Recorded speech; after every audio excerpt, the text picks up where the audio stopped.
Hello all. I'm going to answer kind of a loaded question for you guys tonight. I don't know if I'm actually in the camera or if I look like one of the Canadians from South Park right now. But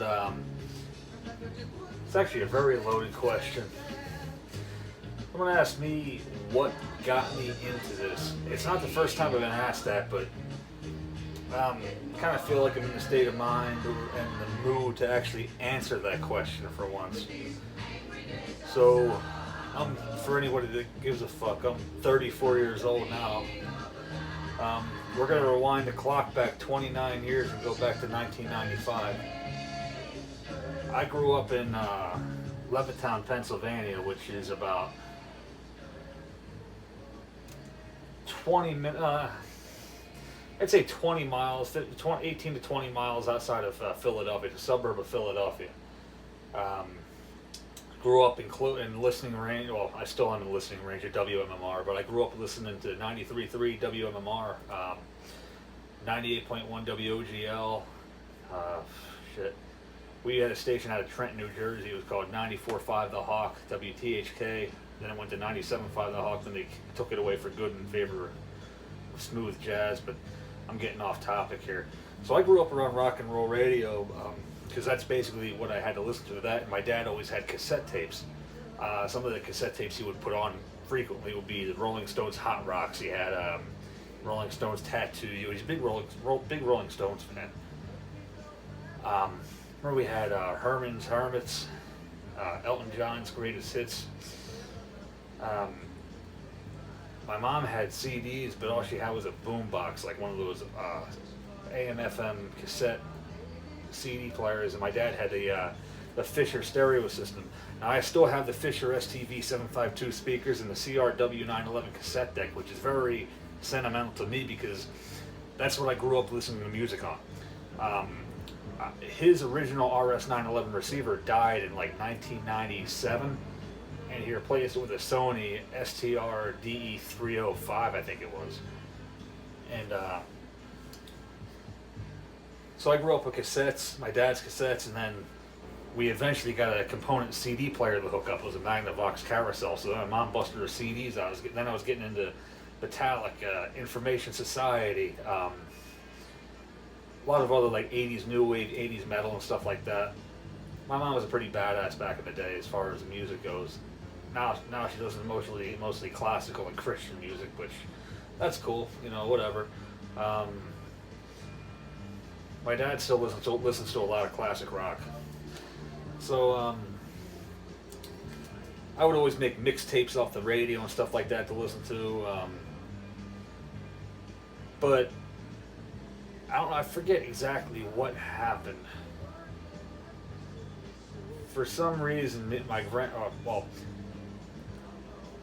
my mom and dad used to work, so my dad drove truck for, at the time, it was either Jack's Marina in Croydon or Woodhaven Foods in Philadelphia, I can't remember. It was before he worked for the chemical company he works for now.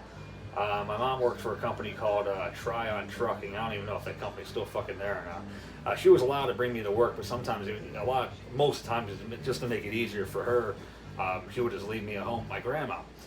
And my grandma would take me for walks and stuff like that. And one day went to 7-Eleven, and for some reason I don't really think I was looking for a CD for some reason, but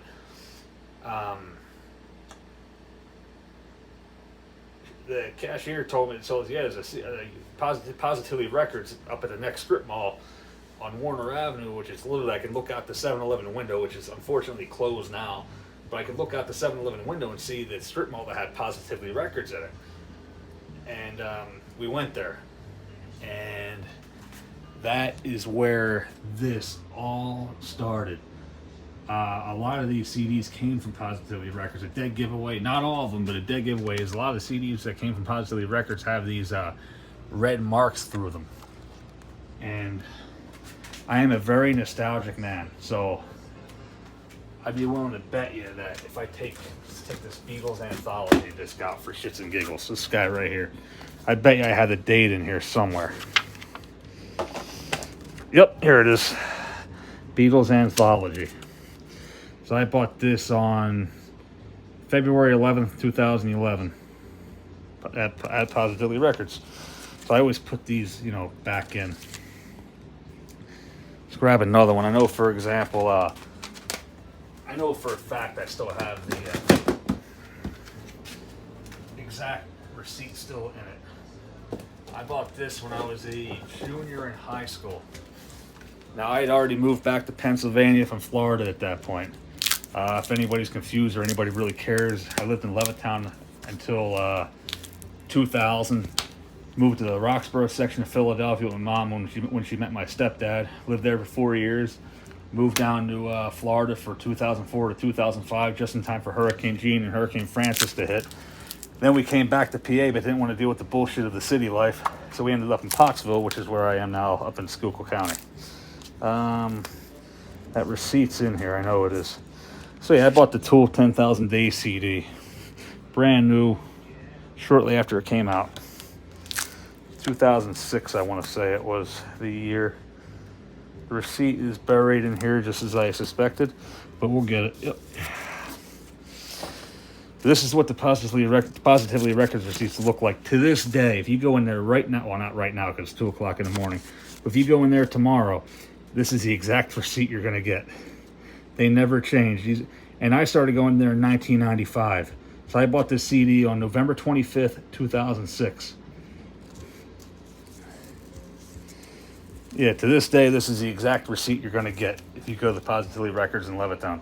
Unfortunately, they moved their location same strip mall, but 2 doors up, and the space isn't as big, so they specify mostly in vinyl records now. But they still do have thousands of CDs. Back in the day, they sold cassettes and CDs and didn't really have much vinyl, but as a vinyl resurgence has come back in the last 10, 15, maybe 20 years or so, they have more vinyl than they do in any other format at this point. So that's my childhood record store. I still go there every time I visit home. It's a tradition to me. So that's how I got into CDs. And the first CD, my dad bought the first CD changer home at Magnavox. He bought me 2. I know the Nylon Curtain was one of them. I want to say the other one was either The Stranger or Glass Houses, I want to say. But like I said, it's been a long ass time. I really don't remember per se. So that covers my obsession with CDs and cassettes. 8 tracks. Yeah, let's talk about 8 tracks for a minute. Mid to late 1990s, my dad was big into car shows. The one car show we went to in New Jersey, they had a big flea market outside. And I don't remember what the hell I was even looking at. My grandfather gave me this all-in-one system. I don't even remember. It's in one of the home videos on VHS, but I cannot find the VHS for the life of me. I want to and see if I can figure out what the all-in-one system was. But I had a double cassette, probably a Sound Design or a Yorks, I'm sure. But I had an 8-track player, dual cassette deck with a recorder, and a turntable and AM/FM radio. Well, I didn't know what that little slot was, and I asked my Uncle Ronnie, and he said it's an 8-track player, and I didn't know what an 8-track player was. I was like 6 or 7 years old. And this is not the exact tape. It's the same exact one, but not the one. I got this later on again because I don't know what happened to my original. But the tape we ended up getting at that flea market, because my Uncle Ronnie said, yo, here's some 8-tracks. And we were going through them, and he knew I liked hard rock and stuff like that. So there wasn't a lot of that. But the one tape he did say, he's like, you would really like Styx and Billy Joe Glass Houses. So I got Styx Pieces of 8 on 8-track. I wish I still had it, but I don't. But I got another copy years later. So 8-tracks kind of fizzled out for me until about the year 2000. I got a pretty, at the time I thought it was a badass system. But it was a Kings Point all-in-one with a turntable, 8-track player, and an AM/FM radio. So I was on a quest for 8-tracks again. And I was 10 years old at the time. This is the year 2000. My grandmom got that stereo system from a church because I wanted a record player. And records I got into too, but I'll talk about the 8-tracks first. Anyway, I went to the Salvation Army. And I was looking for, just anything. So my dad noticed they had 8-tracks at the Salvation Army in Fairless Hills, right on New Falls Road there. So I ended. This is one of them. And I discovered a lot of like cool music, new music to me that I never would have heard. And this album here was one of them. A band called the Rhinestones. I picked up a lot of. There's a song on here called Rod and Thumb, by the way. It's a straight up fucking jam. But got some Billy Joel, Leonard Skinner, The Who, The Beatles, The Beach Boys, Jethro Tull. So my obsession with 8-tracks was on. My parents had already split up by then. I was going back home in Levittown, which my dad sold the Levittown house in like 2018 and moved down to Georgia. So up until 2018, I was still staying at that house very frequently. But of course, times changed. I upgraded equipment over the years, but I always, and to this day, I still have a thing for 8-tracks. Now I only fuck with quad 8-tracks mostly, unless it's a tape that's nostalgic to me, like one I had back in the day. But yeah, that's how it started. And then eventually I figured out that some of the 8-track, the higher end 8-track players had a record button on them. So then I was all about finding an 8-track recorder. Then I started making my own 8-tracks, la-di-da, and that could be a story that can go on for days. And I'll spare you on that. We're going to go back to the 90s one more time. When that Fisher receiver died, my dad got the Sony. Now the Fishers had a little LED light for the function indicator. The Sony would actually tell you what the input was, and that's when I was getting more observant. I noticed that the one input was called phono, and at the time I was, like I said, I was young. I didn't know what phono meant, so of course I had to ask around. You know, I asked my dad, like, "What's phono?" And he's like, "It's a record player." And although I do have the speakers yet, and I still have the cassette deck, the turntable that I bought when I was a little kid is still readily accessible. Here it is. I paid $40 for it. First piece of equipment I ever bought with my own money. I was probably 7 years old, if that. Probably say 7 years old. 1997.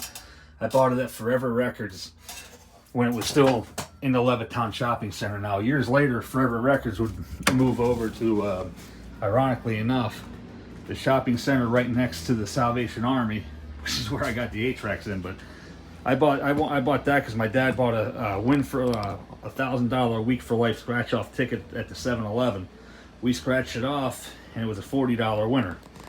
And I was eyeing that record player up, and my dad's like, "Well, tell you what, free money, go get your record player." So I got a record player. Some of the records I bought, obviously I stocked up on Billy Joel records. My aunt and everything was buying me them. She dropped off a bunch of like 80s freestyle and new waves. I was digging into some of that. Like I said, I was always looking to get into different types of music, and every time I got into a different format or got into something new, it would always lead into something else. So that's where my vinyl journey started.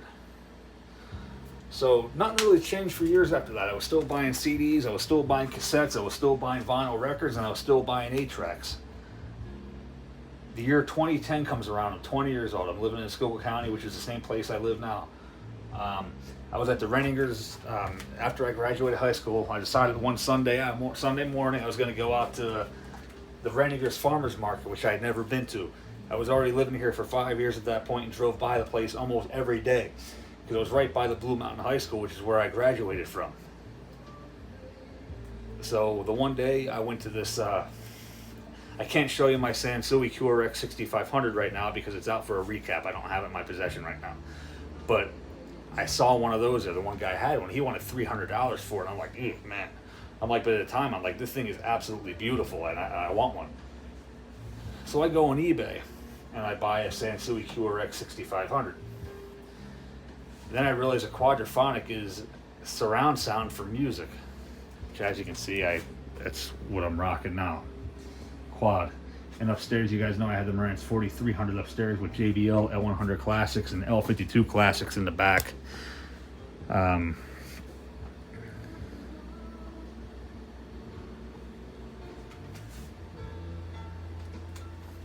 So I bought it. then I realized that there's quadraphonic 8-tracks, and I was looking. There's like Aerosmith, Jethro Tull, Black Sabbath, the Billy Joel tapes. Which to this day I still never got a Billy Joel Q8. I'm looking for them, even though Piano Man and Street Life Serenade are on Super Audio CD. I'm a diehard Billy Joel fan, so I would like the yellow Ampex Q8 tapes. Someday I'll locate them. I managed to get a copy of the Archie Sugar this year, which is one of the rarest Q8s ever made, but that's a story for another day too. So anyway, I got into the 8-tracks, like quad 8-tracks. I bought a quad 8-track recorder. I had a Nakai CR80D SS, which I still have one. I have 2 of them actually, and I have like 4 or 5 of these Technics ones in my possession right now, which is actually what I'm listening to right now. The one I had the green VU meters though. It's actually on my old YouTube channel. You can still see it. The Technics RS858 DUS. I think. Yeah, I think it was a DUS because the US just has the blue ones with the noise suppression. The DUS has a green VU meters with the auto eject features and shit like that. So anyway, I got into that.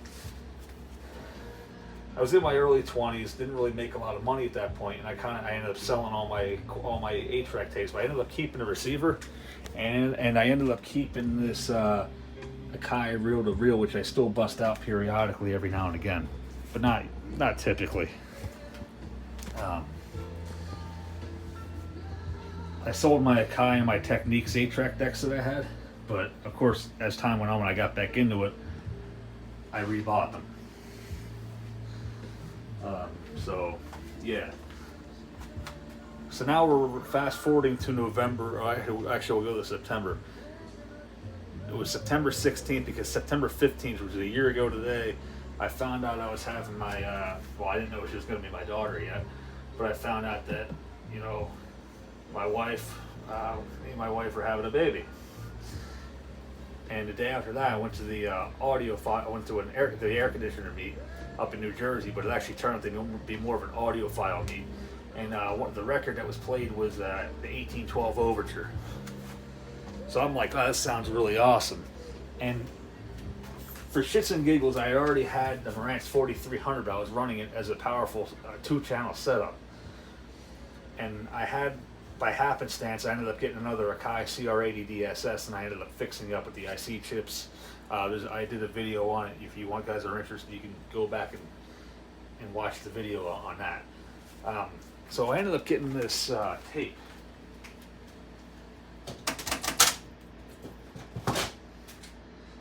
Ejected the tape on it. So I ended up getting this on eBay. It was like $18. It wasn't that expensive. Actually, I still didn't play this tape yet, but I'm like, you know what? For shits and giggles, I think I'm going to get even more Q8. So I got I got toys in the attic relatively quickly. I got some other classic rock titles. I know I got the Best of the Guess Who pretty quick, and I was hooked, absolutely hooked, because I had equipment.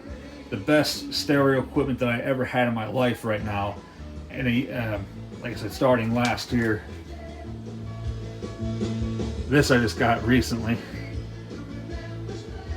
but yeah, if you look, and I don't know how much you guys know about Q8s, but they're very expensive, most of them, and I am hooked on quad, straight up. I got all these. I made an aspire to acquire list, and I got most of the tapes I was looking for. And I was started in November of last year, and I was on a quad spree, man. I had all the searches saved, so when they came up, I would check eBay all the time. When there were more quad tapes listed, I would go and I would look and see if there's any rock and roll in it, and I bought every single rock and roll tape that was on my list that came up. And at that point I was like a couple grand into the hole here. Then I joined this group called Quad Traders on Facebook, and they got me into digitizing them. So I could actually hook this little device here, and I'll show you.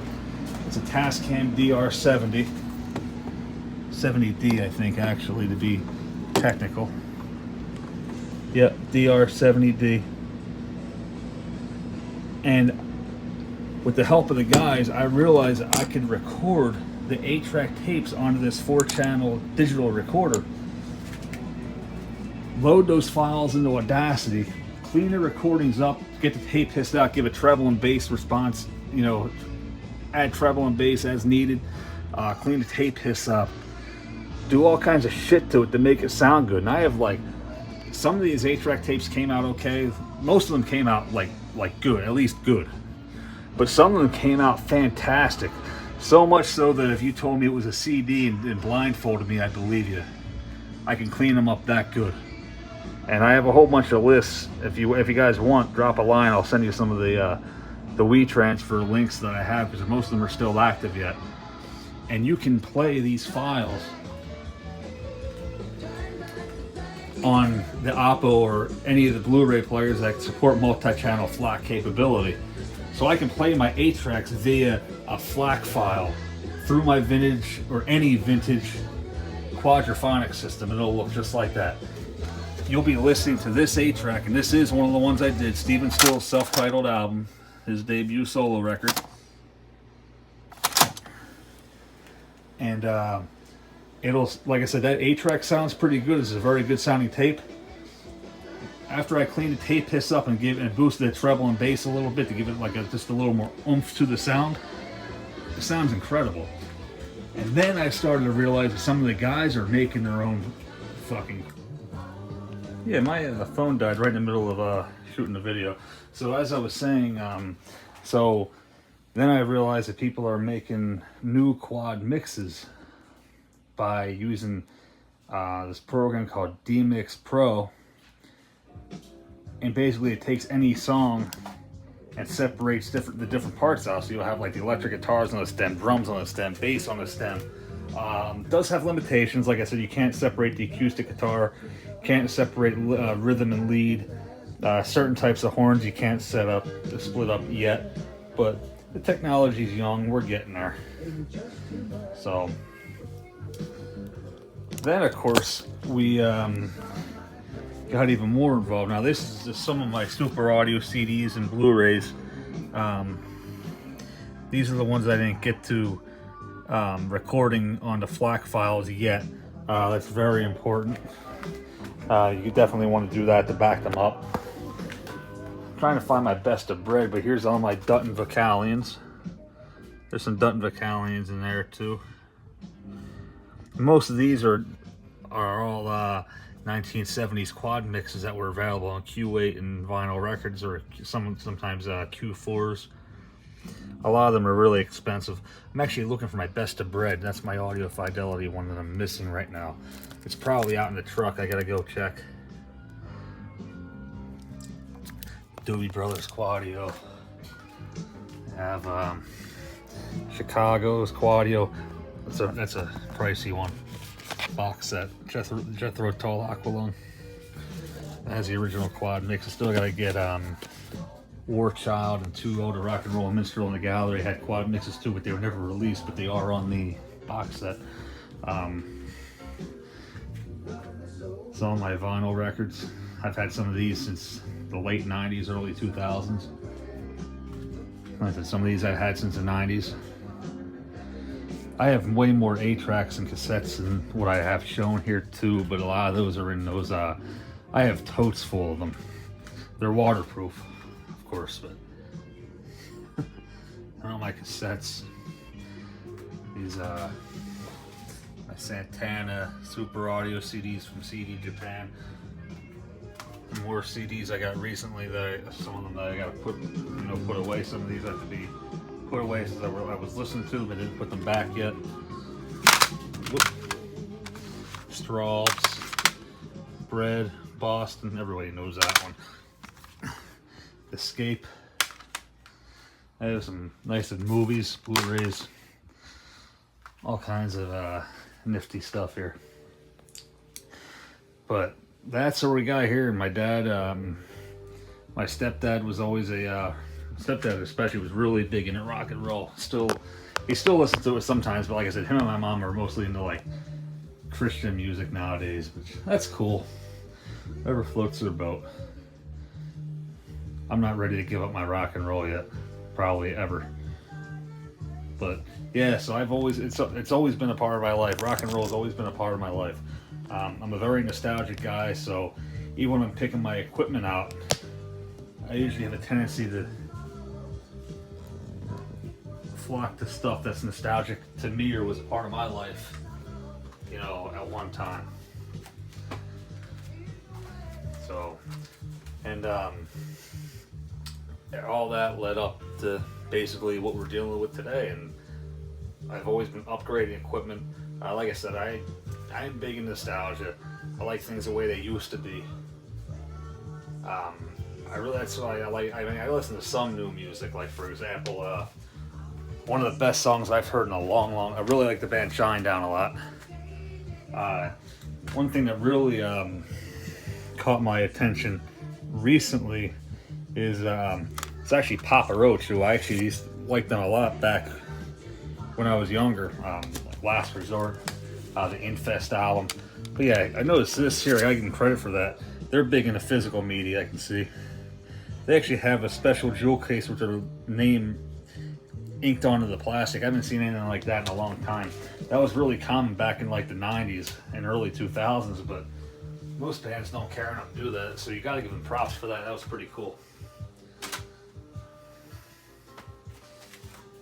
But yeah, I've started with boom boxes. I've had all-in-one units. I've had everything from the Yorks, Sound Design, Magnavox, Emerson. And then I worked my way up and upgraded throughout the years. Now I'm finally at the point where I really don't see myself buying much more equipment. I've even started dipping my feet into recapping. I mean, lightly. Like small stuff. Like I have a Marantz 4230 for my buddy Kenny that he doesn't really want to put too much money into, so I decided to kind of use it as my guinea pig for it. And it's going really well. It is. So far. Like I said, my time's a little less than it used to be, but we'll get there. And I have a 2220B that I want to fix up as well. It'll be a long time before I'm comfortable enough to take on something like this, but when I am, I have a pretty rough Sylvania RQ 3748 that I'd like to go through and fix. So when that time comes, I think I'm going to try to conquer that, because there's going to be a time where these techs that we have aren't going to be around and doing what they do now, like the guys that have been working on these since the 70s. So it's going to be up to guys like us that are into this kind of stuff to at least learn how to work on our own equipment, and maybe potentially work on other people's too if we get comfortable enough and good enough to do it. Otherwise, it's all going to be a dying hobby. And like I said, these old receivers, man, they sound fantastic and they're absolutely beautiful. Functionality and sound can be matched, if not maybe sometimes in extreme expensive cases, better than these. But looks, not a fucking chance. And honestly, unless you're unless you're single, looks matter too. And to me, looks matter a lot. So, and functionality, of course. But that's basically my life story as far as music and everything goes, how I got into this. It all goes to way back distant memories. Some of them are which too far back for me to even remember, but music has always been a big part of my life in some way or another, and I really plan on keeping it that way. And like I said, I have a little girl now. I really hope that could be something that she would get into too. You know what I mean? I'm sure she won't be into like all the 60s and 70s hard rock and stuff like that like I am, but music's music. Like, I'm not a big fan of pop, rap, or none of that stuff, but like people who are passion for music is passion for music, regardless of what type of music you enjoy listening to. I mean, I like to make fun of rap music a lot. Like, a lot of times I'm doing like a radio dial scan or something like that. Like, I'll start laughing, like, who the hell listens to this shit? But I mean, well, honestly, man, wherever floats your boat, dude, you know what I mean? Speaking of flipping through radio, that's why, like, I got into air checking too. I don't collect air checks from radio stations throughout the country. I could care less. What I want is, because I had so many cassettes recorded off the radio between the parents' divorce, you know, moving around. Some of them have gone missing. And I had WMMR, WYSP, Oldies 98 before they went to that classic hits bullshit. 94.5 The Hawk, which is classic rock in the early 2000s. Amazing. When I lived in Florida, I had 98. I lived in Vero Beach, Florida for a year. I had 98.7 The Gator, 99.7 WGNX, 96.5 WHTQ, all kinds of, the Buzz 103.1, all kinds of good stuff. And when I lived in Philly, the stations were the same as they were in Levittown. Except for Levittown, I could pick up, you know, more distant. 105.7 The Hawk was really good. Now, up here locally, we have that 105.5 out of Tamaqua, and I record that now because one day it's not going to be there, it's going to be different, and you're going to wish you did. So, and these air checkers are weird. They don't like to give you stuff. They want to trade, and it's like, I offer them money. They don't want money. They want to trade. It's like, well, I'm not really as much into as you are. I'm just trying to get, you know, hear a piece of my childhood again, like hear WMR in the 90s, hear 94.5 The Hawk again. You know, like when someone has hit the record button and let it go, commercials and all. Yeah, I miss those days. But can't bring back the past, you know. Sometimes there's nothing you can do. That being said, that's my story, and that's how my whole journey started. Nowadays, I mean, I do believe my stepdad had a lot of influence in that. My stepdad always taught me, he was more of an audiophile than my dad was. My dad just loved music. He always had cassettes mostly, and CDs later on. But my stepdad was really into it. And I learned from him that, I mean, nowadays you have high-res formats like Super Audio CD and stuff like that, but we're going back to 2000 when we moved in with him. The CDs were the best of the best. And that's what he had. He kind of got me into CDs. So, I mean, I do have respect for the analog formats. Don't get me wrong. I love them. But I spend most of my, especially for stereo stuff, the only time I really buy a stereo record is if the CD mastering sucks. Like, for example, off the top of my head, some of the Simon and Garfunkel CDs sound crappy. And believe it or not, the Three Dog Night CDs, although they're on MCA records, and the MCA CDs usually sound really good, but for some reason the Three Dog Night ones leave a little bit to be desired. So for those, I'll go with the vinyl. I'll pop a stereo 8-track tape in every now and again for shits and giggles, for fun and nostalgia, but realistically, I use my CDs for that.